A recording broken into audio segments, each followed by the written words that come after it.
What's going on, everybody? Welcome back to another episode of the RPS UFC show, talking UFC Fight Night, April 23rd. We're recording this, of course, on Friday afternoon. I'm Draftcheat, you know that. No keg today, but we do have Titletown breaking down all the fights, both from a DFS, and we'll pick up keg slack, breaking down from a betting perspective as well. Title, how you doing on this Friday? What's going on, DC? Always love talking fights. Not a great card at all. We're not going to sugarcoat it. Maybe one of the worst cards I've seen. If you know, people watching this, if you have seen in the past 2 years a card worse than this, what you believe, let me know, and let me know the card so I can look it up, because man, it only keeps getting worse too. We only keep losing more throughout the week. Hopefully we're good now. All 24 fighters made weight, but losing fights, losing people left and right. There's always money to be made, though. That's what we talk about. There's always money to be made. I thought I had it last week, that Bilal Muhammad card. We were on the right side. It was nice getting that dog home. However, I needed Luque in the qualifier. If he scored 107, I would have shipped the queue.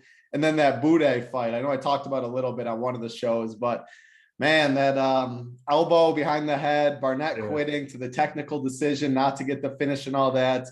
I think it was a 70K swing. That's what it's looking like right now. But hey, that's how she goes. Excited to come back, talk some more winners. Yeah, never fun when the variance goes against you on that type of thing. You play DFS long enough, it'll happen to you. It happens to all of us, but still stings a lot when it does happen. It takes a day or two sometimes to get over it. But like you said, not the best card here. But hey, you know, you pick all 12 fights right, and you're going to find yourself in the winner's circle, both betting and DFS wise. So we'll do our best to bring you guys the best analysis we can. It is a bit of an interesting card title. Most of the fights are fairly closely lined. I think there's like 4 or 5 that are almost true coin flips in the betting odds. And then 3 massive favorites, right? About as big of favorites as you've ever seen. We're talking Bellator favorites. Yeah, we're talking. We don't see these in the UFC very often. No, that leads to, you know, just not as fun of cards.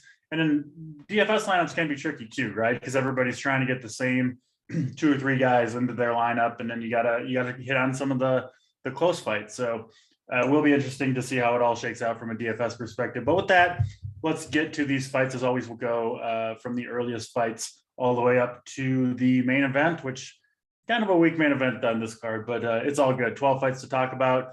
The first fight is one of those huge favorites, Dean Barry, looking at about -1,000. I think is the best odds that you can get him at still.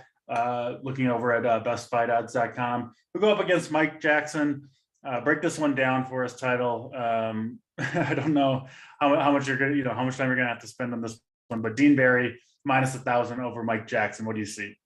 Yeah, I mean, even if Keg was on this show, this would probably be the quickest UFC show we've had. Usually they're 1.5, 2 hours on this card. Now we don't have Keg, and it's only you and I. So I think in an hour we definitely should be able I think we'll be in and out in under an hour on this card is my guess. We'll see. Yeah, well, especially because the first fight like this is between Dean Barry, who he's okay, his striking's fine. It's 4-1, 4 knockout wins. I mean, it is what it is. Like, he's nothing special. This is going to be his UFC debut. He's 29 years old, but I don't need to explain too much. He's -1250. 1-1. How this guy's in the UFC, nobody knows. He fought CM Punk. Who knows what's going on with him? He hasn't fought in 4 years. 4 years. That was back in 2018 when he fought CM Punk. Yeah, and he was getting pieced up kind of in the first. Kind of lost the first round. I mean, it's CM Punk. Like, he wins the fight, he gets popped for the weed, counts as a no contest, you name it. But like, this dude is not UFC caliber. So Dean Barry, is he going to have a good UFC career? Probably not. Like, I'm not very high on this guy.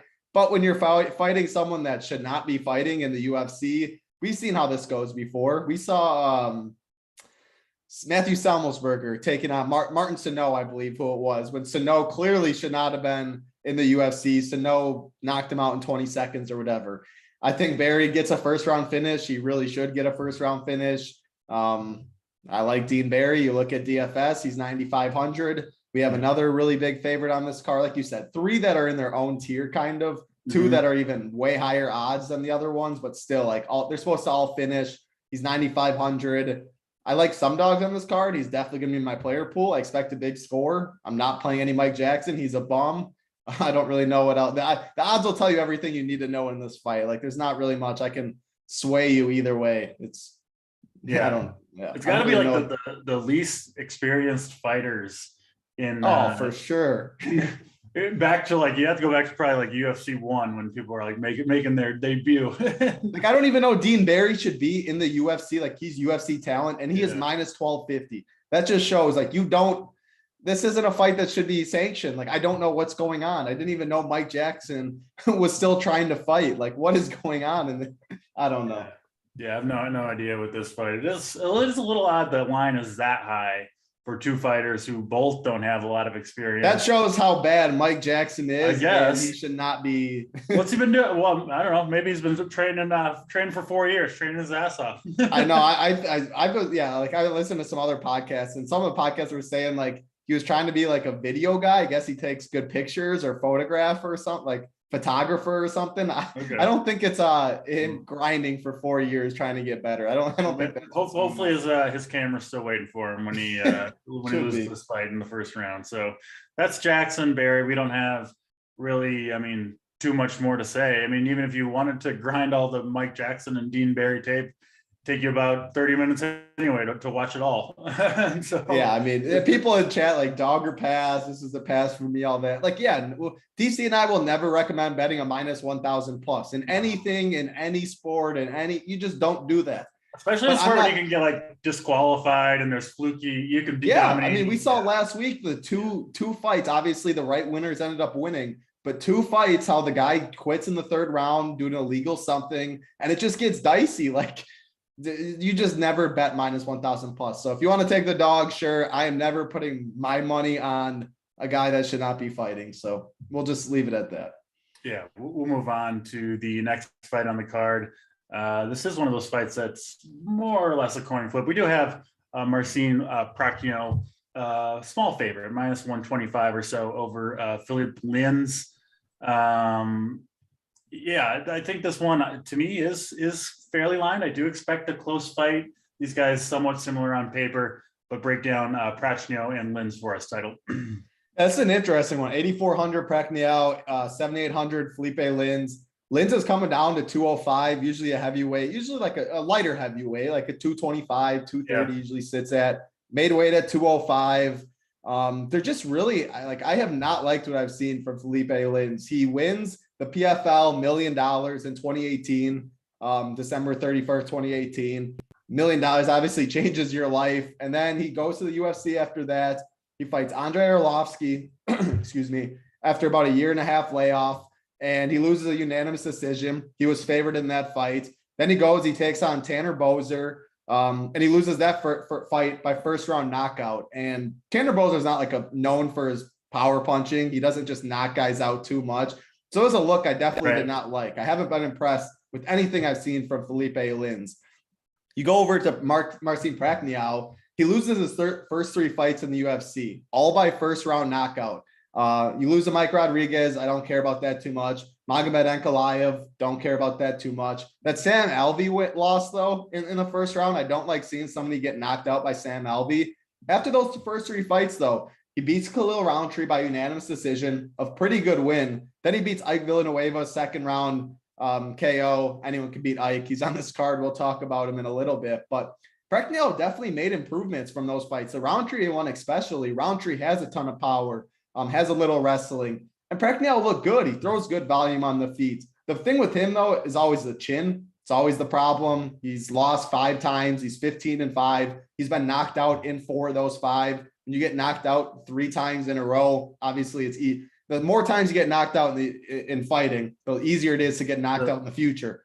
Get knocked out 3 times in a row, always going to have concerns for you. That's why I think Lins is live. He's not the biggest KO puncher either, but if he lands, he might knock out Prachnio. The chin is definitely that bad. You expect him to carry power when he's dropping weight. But outside of that, I just think Prachnio can double him up in volume, can be winning minutes, can get out of the way of Felipe Lin's shots. I just don't see much from Felipe Lin's that excites me. I think Prachnio puts it on him. I think Lins can slow down as the fight goes on. And I think Prachnio eventually knocks out Felipe Lins. So I like that price tag, minus 120. I plan on betting that. I think he can finish this fight. I'll have more in DFS. 7,800, I'm not going to full fade Lins because Prachnio's chin at 205. This fight's minus 225 to finish. 8,400, 7,800. So it's not a fight I just go all one side on, but Prachnio is definitely my lean. I just can't get behind Felipe Lins. And not to mention that Felipe Lins hasn't fought since June of 2020 against Bozer. He hasn't fought since then either. He's pulled out of like 6 fights. Imagine pulling out of like 6 fights. You win your $1 million. You haven't won since then. You haven't looked like you really cared.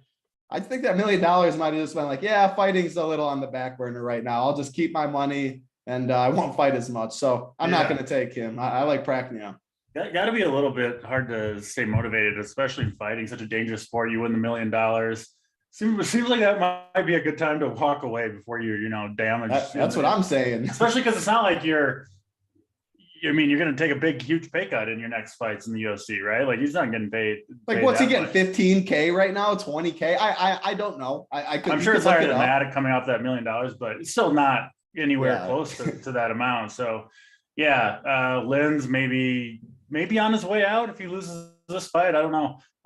But I'm with you. I think Prachnio makes a lot of sense. He throws a lot of volume too, right? Obviously that's good for DFS. Like you said, this fight is expected to finish inside the distance. So Prachnio at 8,400 does seem like a pretty good play, and maybe a guy that's kind of turning his career around a little bit these last few fights versus someone possibly on the way out. So yeah, give me the slight favorite Prachnio over Felipe Lins. Let's go to the next fight on the card. We've got Evan Elder going up against Preston Parsons, another very closely lined fight. Parsons minus 125 just about everywhere. This will be Elder's official UFC debut. I believe is he undefeated in other organizations? I think he might be.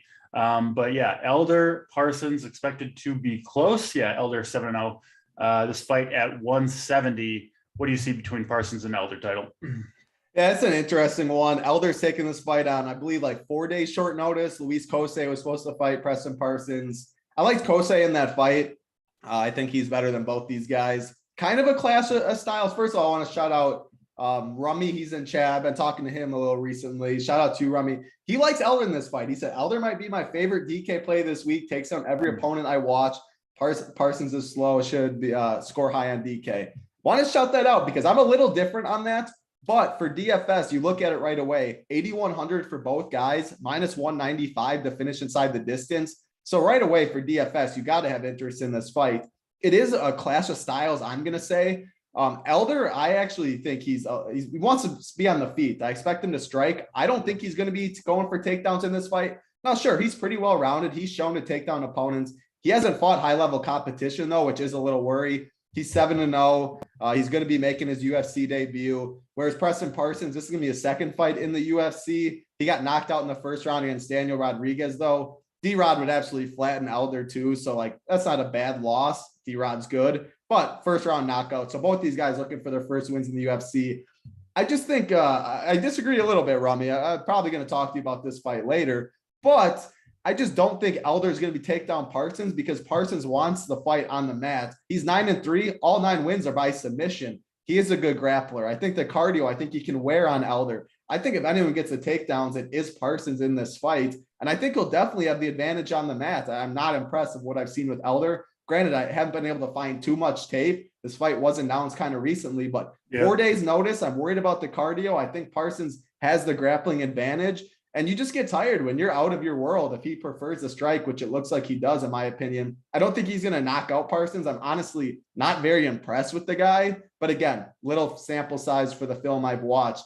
I expect Parsons to grind this out more times than not, though. Cardio wears down on 4 days notice. And yeah, we like the grapplers. Grappler can score well in DFS. Take the back. You get the control time. Think he can find a submission. So I have Parsons by submission, actually. I'm not going to fade Elder in DFS. It's 8,100. It's minus 195 to finish. But again, like last fight where I leaned Prachnio, I lean Parsons again. Yeah, it sounds like it's as much of a bet against Elder than it is for Parsons. Sometimes it goes that way, right? Well, when it's low level like this, when like I don't expect like I'm not going to try and say like, oh, like I'm going to be betting on Parsons like the next 3 fights of his career and stuff. So yeah, I mean, when you get low level like this, kind of is, I guess, like which one would I rather fade than which one do I love? Because I don't love what either of them do. So when you put it like that, yeah, I guess. Yeah, makes some sense. And I obviously do favor the grappler in those situations more. And the guy that's not taking on 4 days notice. I assume that he's going to be training and stuff like this. I think he actually did have a fight book. Don't quote me on that. I think he did though, but he didn't expect it to be this weekend, obviously. So yeah, always tough on that super short notice. So Parsons is going to be the pick. And yes, I'm glad K Fleek said that. I forgot to say that. Elder usually fights at lightweight. He's taking this fight at 170. I expect him to be the not as big. I expect Parsons to be the bigger 170 for sure, whereas 155 is usually where Elder fights at. So yes, coming up a weight class too. Thank you, K Fleet Burner. I wrote that down, forgot to say it. Another big thing for me. Yep, makes a lot of sense there. We'll move on to the next fight on the card. Aoriqileng, Aori, a -250 favorite over Cameron Else. Not sure which one it is. Else, yeah. But yeah, a decent sized favorite here. Actually, I think maybe the 3rd biggest favorite on this card, I believe. It would have to be fourth. Fourth. Yeah, fourth. That's what I meant. Yep. And you are correct. Yep. But yeah, Aoriqileng, Ori, again, -250. How do you see this one going down, Title? Yeah, I like Aori in this fight. He is 0-2 in the UFC, lost to Jeff Molina by decision. What a fight that was. And Jeff Molina is a killer. He is someone I love to back. He has good boxing. He's good on the mat. He has great cardio. And Aori gave himself a really good account for himself in that fight. Again, went to decision. The 3rd round, he got beat up bad, but his chin is insane. He has a granite chin, and that is going to take you a long way in a fight against Cameron Else. When he's 10-5, all 10 of those wins have been in the 1st round, DC. He doesn't see second rounds very often. When he does, he loses those fights. Yeah, he hasn't won outside the 1st round ever. So, Aori, I think he is granite chin. He loves being in firefights. I don't see him being finished in the 1st round. Outside of the 1st round, Else has no cardio at all. I think Aori absolutely can beat him up in the 2nd round. My favorite bet in this fight is Aori by 2nd round finish. Gonna pull it up right now, see where the best 500 on FanDuel, 475 DK. So 500 Aori round 2 is my favorite bet on this. I just basically Else loads his gas, unloads everything on him. He loads his gas tank. Solid striking, solid power, solid BJJ. But Aori's chin, and Aori is also well-rounded. He also hits hard. He has good cardio. That won't go away. Just think he's the better fighter. And where it comes to Else, he hasn't fought since October 3rd of 2020, which was his UFC debut. Lost in the 2nd round to Kyler Phillips. Kyler Phillips is definitely really good. I would pick Kyler Phillips over both these guys. But again, another 2nd round loss. Has no cardio outside the 1st round. He loses. He's been away for a while. A lot of unknowns. I'll take Aori, who has good striking, can wrestle, know the cardio's there. He's 3rd fight in the UFC. I think he gets his 1st win. So give me Aori. I think the ownership actually could be like more on Else than Aori, kind of like the Kroom fight last week, just because of the pricing and how good the upper tier is with all those big favorites. When I think someone's going to lose, I'm going to be under on someone if I think they're going to get ownership. I think I get a knockout for my boy Aori, so I'll have him in DFS for sure. Yeah, it makes sense from a DFS perspective. Is there multiple fights where Else gas in the 2nd? Oh yeah, majority of times he is like visibly, sometimes like hands on his knee, like he ain't fighting 15 minutes. There's no, I'd be shocked. Well, but he hasn't fought since October of 2020, so maybe he's unlike that Jackson guy. He is training really hard and stuff, but I don't think he's winning this fight. Yeah, makes a lot of sense on Aori there, who is, again, a pretty big favorite sitting at -250, but Titles. Favorite bet there, Aori to win in the 2nd round. What'd you say, +500 you can get it at? Yep, +500 FanDuel. Yeah, I like that call a lot. I like those big plus numbers. Always a fun sweat there. We'll move on to the next fight in the card. Another big favorite is Tyson Pedro, sitting around -600 to -650 over Isaac Villanueva. I'll throw it right to you, Title. Talk about this fight for us. Well, Ike Villanueva is what we like to call a bum. He is 1-4 in the UFC. I bet against him almost every time. As far as Tyson Pedro, man, so this guy is very interesting. Very, very highly touted. So he's out of Australia. He beat Paul Craig. He absolutely dominated Paul Craig. First round win. Khalil Roundtree submits him in the first round. This is back in 2016, 2017. Then he loses to Ilir Latifi. A boring fight. Latifi does what he does. He controlled him. Beat Sabrak Safarov. That fight never should have been sanctioned. Absolutely destroyed him in the first round. Then he loses to Ovis St. Peru and then Shogun. And then we haven't seen him since 2018. He's been dealing with a ton of injuries. I think he tore his ACL twice, for sure once, maybe twice. I think he said like meniscus. I mean, there's a laundry list of injuries he's been dealing with, which is a concern. However, he was very, very highly touted. He has the skills. If you're beating Paul Craig, Khalil Roundtree years and years ago, like there's something that's good about you. I think the UFC is like, you need to warm up in the UFC or you need to warm up fight. Who is the worst guy to give you on this roster? Oh, it's Ike Villanueva. Because what can he do? He can box. That's all he can do is he can box. I expect Pedro, if he wants to strike with Ike Villanueva, I would definitely take the value on Ike Villanueva and play some of him in DFS because his boxing is nice. However, I think Pedro knows where to get this fight. He's 7-3. 5 of those are by submission. This fight gets to the mat. He's a good grappler. Ike is completely lost off his back. The odds can tell you the rest of the picture. I think it's Pedro by submission, but Ike just shouldn't. It's more of a bet against Ike than I guess it is for Pedro when we're talking about it like that. And the odds are very big for a reason. Yeah, it's weird to see a fighter that hasn't fought in 4 years and is coming off 2 losses, I believe. Yep. And Tyson Pedro be such a huge favorite.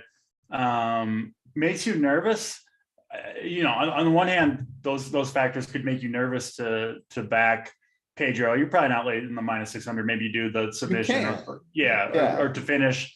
But I feel like if he wasn't, in the injuries, I feel like if he wasn't healthy though, people would kind of know, right? The line wouldn't be this high. Do you take into account that where it's like, if he wasn't ready to go, if he wasn't, busting his ass and like, he just wouldn't be this big of a favorite because I think that's something that the market would realize. So, 100% agree with that. I'm looking at some stuff. 3 years and 3 surgeries later, because I wanted to look. I thought he had a fight booked against someone else, and it might have got canceled like a couple months ago. I might be wrong on that. So, I wanted to see because if that was the case, that means he was planning on fighting months ago, and then it pulled out, and then it got pushed back, which would be something I'd like to see a little more. But when the odds are telling you this, when the other dude's just a certified bum, if you finish Paul Craig in the first round and Khalil Roundtree in the first round, again, we don't know what he's going to look like. It's been a while, but I'm going to bank on him. Even if he hasn't fought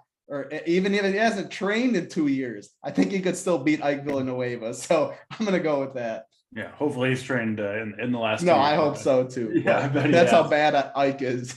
Yeah, two for two on Tyson Pedro, and good chance at an early finish. So of the first big favorites, Pedro and Iori, you feel more confident in Pedro? Pedro Iori, I feel better than just because like Cameron Nelson in the first round is live, and Ike I just think is complete dust ball. But the odds are what -250 and -650, so it's not a hot take. What about Pedro versus Dean Barry? Well, I lean anybody against that Mike Jackson guy. So I feel better about Barry. However, I think the probability of a finish is probably better with Pedro. Yeah, because those are going to be key calls where you want to spend up. For sure. And we're going to get to Romanov and the main event. And it's a good card. It really is for DFS because it's tricky. And the prices are at least all right. 9,500 for, right, Pedro? Pedro's 93, but Dean Barry's 95, Romanov 96, Iori 91, main event. So it's a good card for DFS. So I like it. Absolutely. We'll move to the next fight. It's Dwight Grant and Sergey. Sergey.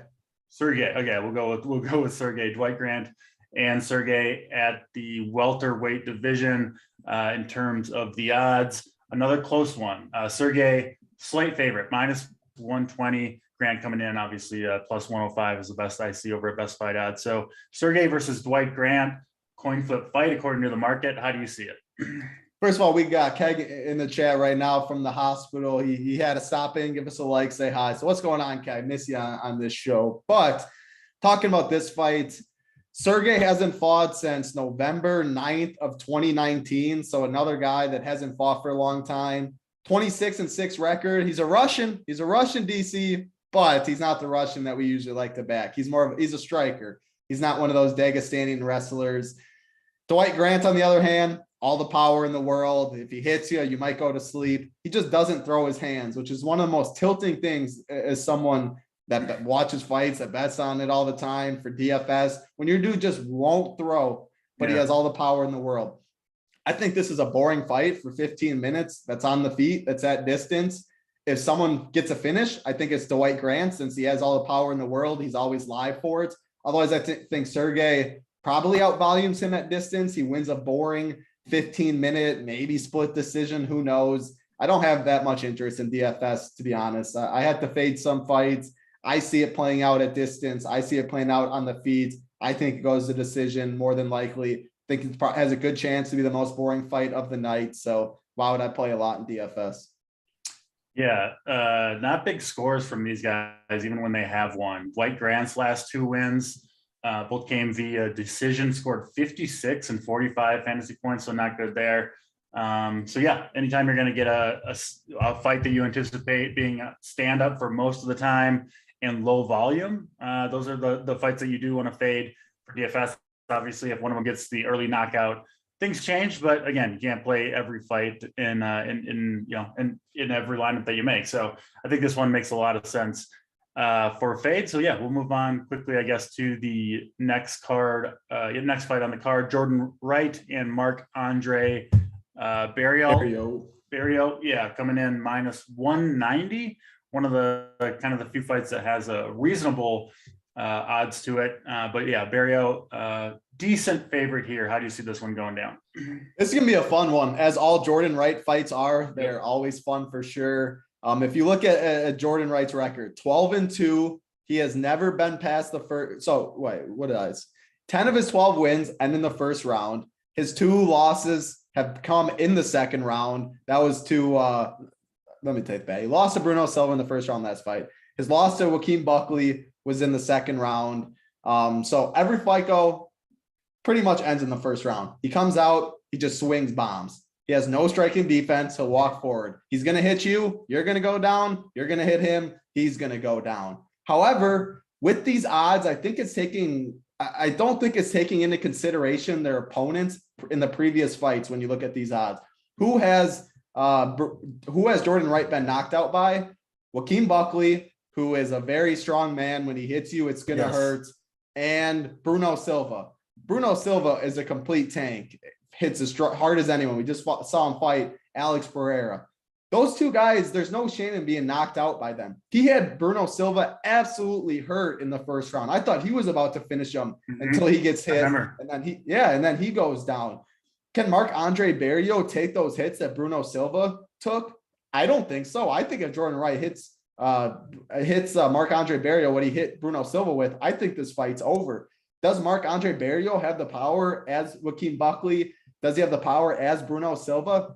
I don't think so. He's more of a points fighter. He's more of add those significant strikes up, touch him. You break down. Then he starts landing some power, starts breaking you down with cardio. He starts winning that way. That's how I see this fight goes. I think Jourdain Wright is round 1 or bust more than likely. But I think his path in the first round is very, very live. We're seeing Marc-Andre Barriault come off of his first knockout loss. That is important to say. He's 13-5. He's only been finished once, but he lost to Chidi last fight. 16 seconds he got knocked out. He pretty much took 1 punch and pretty much folded. Chidi's not the biggest finisher. He's finished 13 of his 21 wins for sure, but you look before that, like, he has some decisions on his record. I think Jourdain Wright's more dangerous in the first round. I think he has a little more power.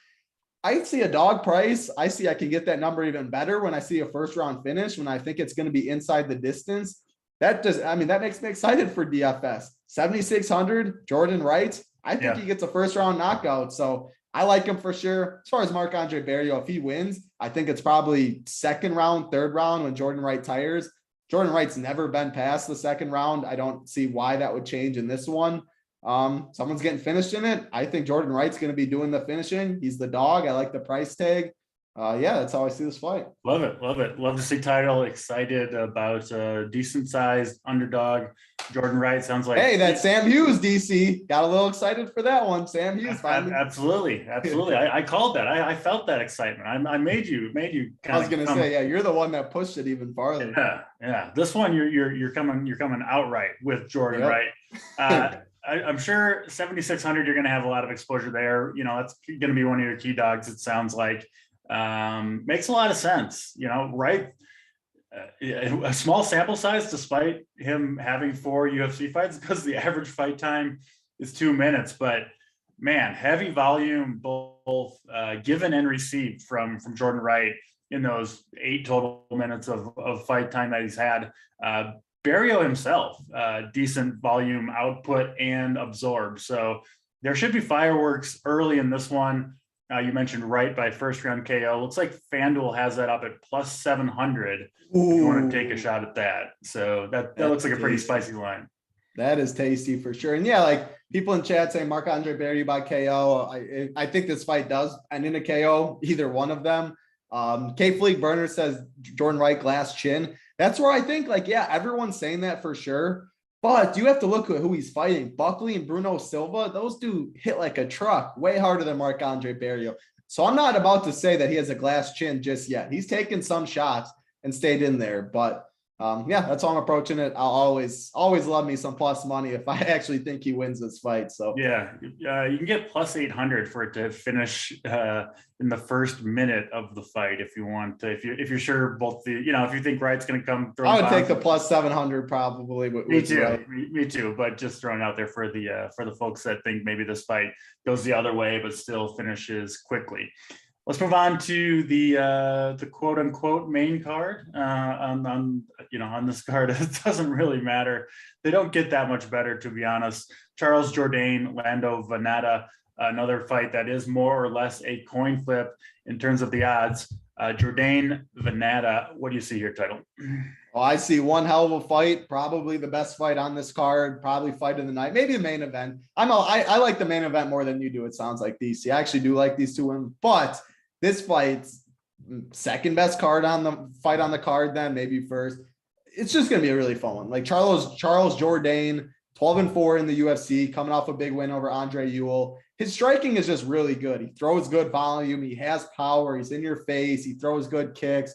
Everything you like to see for the striking. His takedown defense, though, not great. His defensive grappling leaves a little to be desired. He's only been submitted once, but we saw that against Julian Rosa. That fight was in September 2021.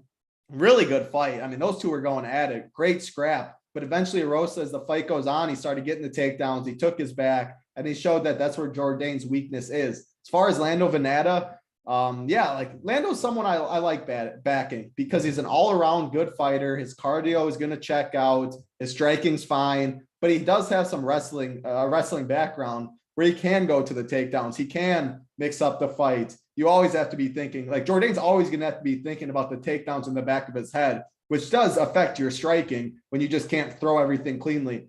All those kicks that he's going to throw, Jourdain, you have to be worried if one of them is going to be caught, etc. The problem with Vannata is he just doesn't control his opponents very well on the mat because he's not the biggest guy at 145. So if he can't control Jourdain and Jourdain does get up from the takedowns, I think Jourdain's going to win this fight, maybe a third round knockout, maybe a decision win. But if Vannata can have success which I do expect him to have success taking it down, if he can have success controlling them for periods of time, threatening with submissions, which I think he can, I think we have another live dog in this spot, since I don't expect him to get like the brakes beaten off of him on the feet. He throws a nice little jab. He has some good movement. I think he has more paths to victory. I'm seeing a dog price. I'm seeing 8,500, 7,700. Charles Jourdain has a lot of hype behind him. That last fight was really good. The striking is really fun. I really do like what I see from him. Whereas Vannata, coming off a really close split decision loss to Mike Grundy, could have went either way. There's Bobby Green he lost to as well. I just feel like Jourdain's got all the hype around him. The odds have closed up. Vannata's been taking some money, and I think it's right. So that's another dog, slight dog now that I'm going to lean with. Think he can implement that wrestling, grab a couple takedowns, hope he can control the fight, but it'll be a fun one for sure. Fight of the night for my pick. Yeah, it should be fireworks. Vannata, is he coming down from 155 to 145? I think this fight is featherweight. This fight's at 145 in featherweight. Mike Grundy is 145 or 2 though. Yeah, I feel like I don't know for sure. Someone in chat will know for sure. I do not know the answer. Yeah, the Fight Metric has Vannata listed at 155. Obviously, this fight actually going at 145, but I'm not sure. So then you could might be be back right from a couple of fights ago. But yeah, it should be a good one. I think on this card, certainly one to look forward to. Maybe we'll get that information on Vannata and where he's been fighting. I think this is a good live betting fight too, because if Vannata gets takedowns early and Jourdain just gets right up from him, I think Jourdain has a lot of success and probably ends up finishing him later. It's all about having a mix in the takedowns, which I think he has success with, but I think we're going to know pretty early in this fight. Makes sense. Let's go to the next one. Massive favorite is Alexander Romanov. The best line you can find currently that I'm seeing is minus 1,400, up to over minus 2,000 some places. Chase Sherman coming in here, short notice, right? For Chase Sherman. He got cut and then he got brought back for this fight on short notice. So yeah. Lost 6 of his last 7 fights did Chase Sherman in the UFC. He's he can land some strikes, like even against Arlovsky, which he did land 100 strikes, but he's probably not going to get the opportunity to land too many strikes here. We know what Romanov wants to do, and this fight seems very likely to go the way that we all expected to, with Romanov dominating, just a terrific wrestler, can control on the ground, and Chase Sherman seems pretty unlikely to be able to put up any resistance whatsoever. So I'm sure you don't see it any other way, Title, but it looks like a Romanov dominating win. Just depends on when or if he finishes the fight, I suppose. I do fully expect him to finish it myself. What are your thoughts here? Expect him to finish. I expect him to finish in the first round, and you still can hardly get better than minus 200 for it. So I haven't picked against Romanov yet. I actually really like what I see from him in a lot of areas. And Chase Sherman should not be in the UFC. Romanov's going to take him down, and Chase Sherman's going to have nothing off his back. It'll be finished eventually. Yeah, agreed. That's Romanov. Sherman, I really don't have anything else to add. Would be shocked if this one went the other direction and Sherman pulled off the upset. Don't see that happening tomorrow night. Let's go on to Macy Barber and Montana De La Rosa. Barber coming in minus 180. Obviously, both these fighters UFC veterans. Break this one down for us, Title. Line opened at minus 155 Barber. She's sitting at about minus 180 right now. She should be on a 3-fight losing streak. Lost to Roxanne. She blew out her knee. She said, I thought it was in the first round. Maybe it was in the second round. Anyway, her knee, she was like a minus 1,000 favorite in that fight. But if you blow out your knee, what are you going to do? You're going to lose that fight. Lexa Grasso, she lost that fight.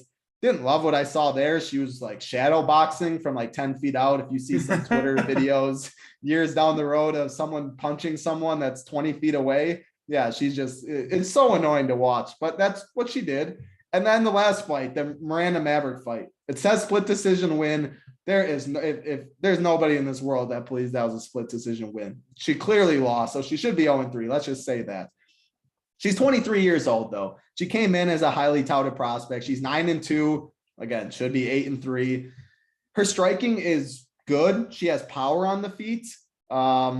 She's pretty strong for the division. I think she'll definitely have the strength advantage against Montana De La Rosa, who will be the longer fighter, taller fighter, longer fighter in this one. But it's a clash of styles. Montana De La Rosa wants to fight on the mat. She has good wrestling, but I just don't know if she has the physical strength to get Macy Barber on the mat. If she does complete the takedowns, I think she will have success controlling Barber on the mat. I don't think she finishes Barber. I think she would grind out a decision more than likely. But I think Barber and her movement is solid, but I think her physical strength is going to be enough to keep this fight on the feet. And on the feet, Montana De La Rosa's striking's improving. She is long, but Macy Barber definitely hits harder. And I think she wouldn't be scared to close the distance. And I just think I think she possibly can finish this fight too, if it does stay on the feet, which I think it does. So I think Barber's a little interesting. Take a shot on the inside of the distance, maybe a round 3 to get those odds even better, break her down. I don't think we see like a Usman versus Masvidal one-shot KO highlight reel or something like that. I think it'd be more of the accumulating of the strikes and just beating her up bad and maybe finishing it that way. So Barber hasn't looked great to me. I've been against her in a lot of those fights. I just think she can keep this fight on the feet with her physical strength advantage. And I think she is the rightful favorite in this fight. Maybe the 180, 190 is too wide, but when we're talking who we thinks wins this fight, I think Macy Barber does. It makes sense. I don't think she'll have too much ownership sitting at 9K with some of the massive favorites. I mean, you understand why. I don't really want to take Macy Barber over Romanov or another minus 1,300 favorite in Dean Barry. Then of course you've got the main event, which will lead ownership away. So yeah, you'll get. I think both these fighters were relatively unowned. No, I think De La Rosa is going to carry some ownership. She's going to have higher ownership than Barber. You can just tell just how the card shakes out, because everybody's going to want the massive favorites. That's going to mean you're going to have to take some cheaper dogs. And, De La Rosa is just not that big of an underdog, so people will take the shot there. What about, are you going to mostly fade this fight, you think, Title? I'm going to probably be overweight on Barber because I do think she has a path to finish. You get very unique that way. This kind of fight reminds me like the Devin Clark-William Knight fight of last week. Everyone liked William Knight. He was one of the most popular dogs. I went overweight on his opponent, Devin Clark. I went underweight on the chalk value. I think I could see the same thing this fight. Be more overweight on Barber for sure. Be under on the chalkier Montana, since she will be higher owned. And I think the favorite wins. So yeah, I'm going to have some De La Rosa. If she wins, it'll probably be a decent score with her wrestling. And then Barber, no one's playing them. So I'll have some. Makes sense. Let's go to the co-main event. Clay Guida fighting for the 471st time in the UFC will take on Claudio Puelles. Not really for Guida, but it sure feels like it. This guy has been around forever. I guess it's almost more like years than fights, because he doesn't fight all that often these days. But man, he sticks around, and he's still 37 and 21. There's still a lot of fights on that record. Yeah, a lot. Oh, hey, never mind. I mean, he fought 3 times in 2021, just once in 2020. But he keeps on going, wins his fair share of fights. He's actually won 2 of the last 3. Man, I remember watching this guy 15 years ago. It seems like he hasn't changed at all. He's still like the exact same dude, which is enough to, I guess, to hold your own in the UFC. This one is expected to be close. Guida actually a tiny favorite, depending where you look, but mostly pretty much a coin flip, frankly. So Guida versus Puelles. What do you see? An interesting fight. That's for sure. You're going with I know you're going with the younger guy here. You see, this is I was gonna say, so you look at the age. You see 40 years old for Clay Guida, you see 26 for Claudio. Title's always a guy that hates on the old fellas, that takes the younger fellas more than not. But this guy's won 4 in a row, and he can't get anyone better than Clay Guida. This fight reminds me of the Court McGee against Brahimaj fight. We're pretty much a pick 'em odds. Court McGee way older, Brahimaj coming off some good wins, or actually he might have came off a loss in that one. But anyway, pretty highly touted, good record, good submission victory, all that. I was high on Brahimaj and got absolutely owned by the old man who just put on an absolute clinic for me. So I think this fight is in the back of my head, but I'm leaning Clay Guida, and it's absolutely killing me. But why am I leaning Clay Guida? On the fight, I expect it to be on the feet. I expect it to be competitive. Clay Guida is always there, like the wonky movements, him just throwing the volume, the hair flowing around.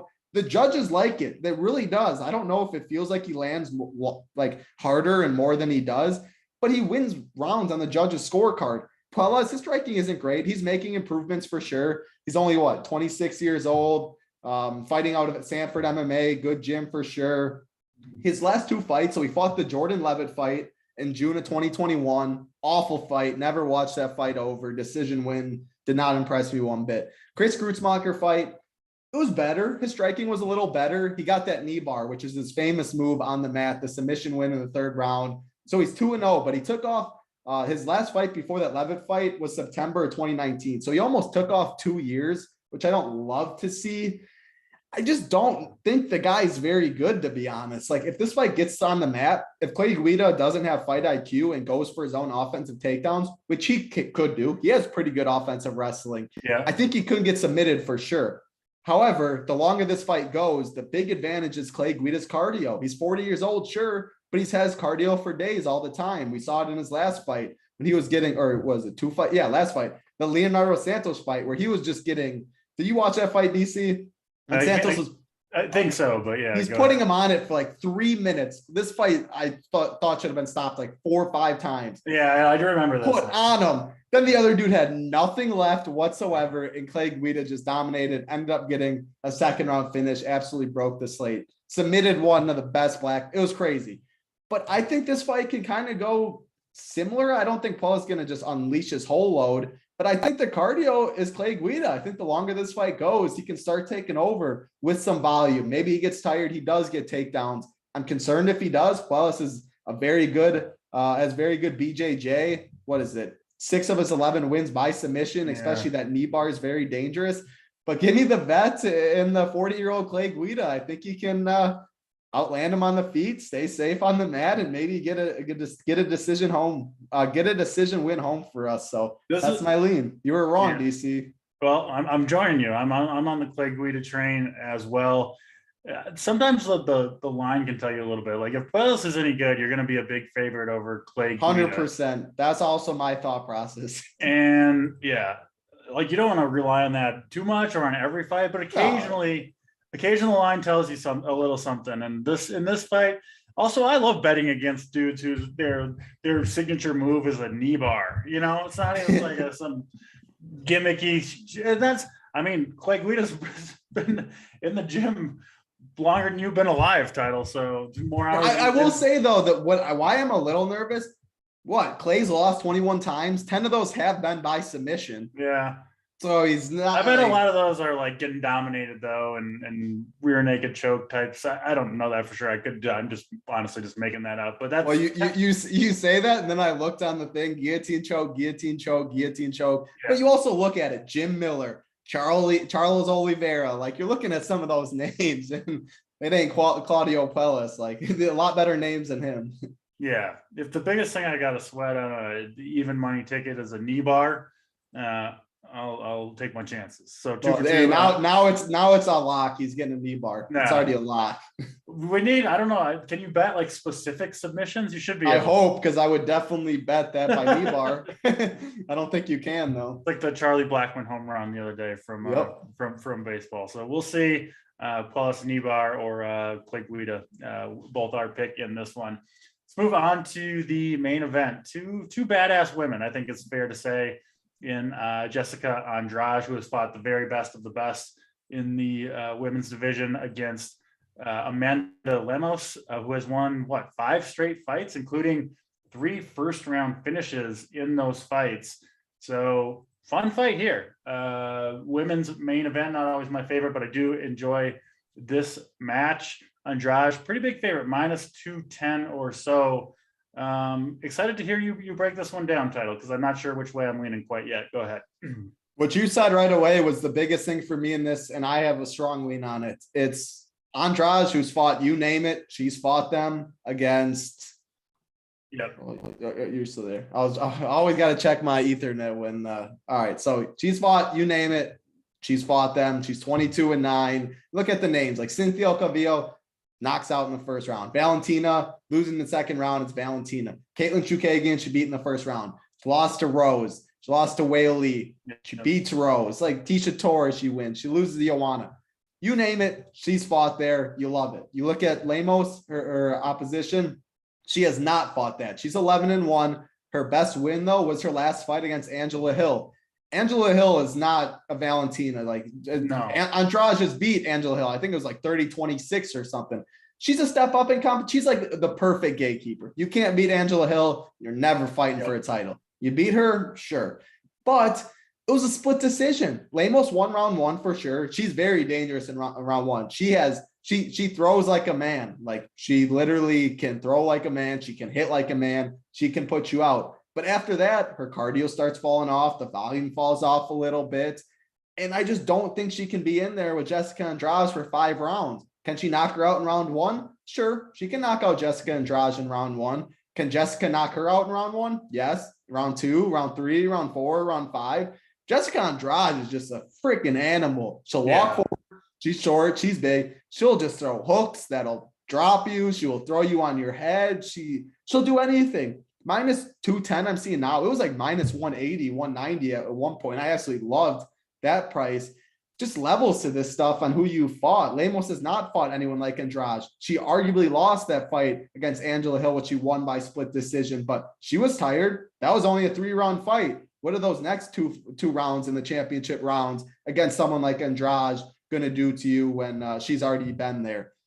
I just am like, man, one girl's fought the who's who. One girl's a complete stud, a complete badass. So you bet on her for a long time. One girl I like a lot. I was picking her in DFS when she was fighting Cans, knock him out in round 1. There's levels to this. She ain't fighting Cans anymore. I think Andrade is the rightful favorite. I think the line is good. I think I'll use it as a parlay piece. I think Andrade takes care of business and puts on a good performance. Yeah. And finishes the fight. I don't think Lemos going 25. Yeah, we've seen Andrade finish a good number of her wins. And the decision, she scored extremely well too. She had a fight against Guida where she landed 242 strikes. So she scored well in her wins. And I think she can probably put it on Lemos here. I expect high volume out of Andrade. Like you said, good chance at a finish. But even if she doesn't get the finish, 5 rounds of volume from Andrade, probably going to be enough to get you there as well. So probably better. When I play them, I like the 25 minutes more times than not, obviously. Yeah. Some of the fights. The best is the 5th round finish if you get that too. Yes.